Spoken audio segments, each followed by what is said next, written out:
सोमनाथाय नमः। ॐ मल्लिकार्जुनाय नमः। ॐ महाकालेश्वराय नमः।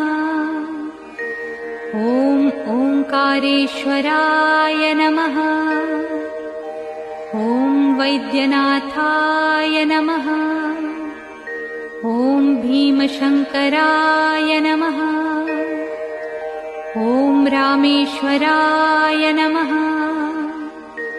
ॐ नागेश्वराय नमः। ॐ विश्वेश्वराय नमः।